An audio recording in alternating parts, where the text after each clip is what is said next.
Back to news. TDP అధినేత చంద్రబాబు నాయుడుపై కేంద్ర మంత్రి పురంధరేశ్వరి చేసిన వ్యాఖ్యలు కాంగ్రెస్ టీడీపీ నాయకుల మధ్య ఆరోపణలు ప్రత్యారోపణలతో మరింత వేడెక్కుతున్నాయి. పురంధరేశ్వరి నోటిని అదుపు చేసుకోవడం మంచిదని టీడీపీ అధికార ప్రతినిధి నన్నపనేని రాజకుమారి హితవు పలికారు.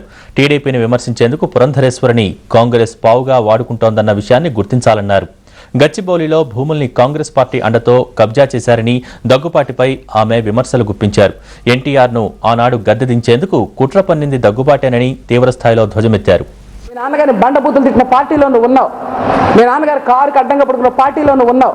భారతదేశంలో నువ్వేం చేసావు? ఒక మంత్రిగా, కేంద్ర మంత్రిగా భారతదేశంలో నువ్వు ఎన్ని రాష్ట్రాలకు వెళ్ళావు? తమ్ముడు బాలకృష్ణ గారిని, రామకృష్ణ గారిని అనరాని మాటలు అంటుందో, నిన్న కూడా ఎన్టీఆర్ తప్ప అందరూ జీరో అనదో, ఆ లక్ష్మీ పార్వతిని మట్టి కరిపించి తెలుగుదేశం పార్టీ ప్రతిష్ట నింపింది మీ మరిది చంద్రబాబు నాయుడు గారి సంగతి లోకానికి అందరికీ తెలుసు.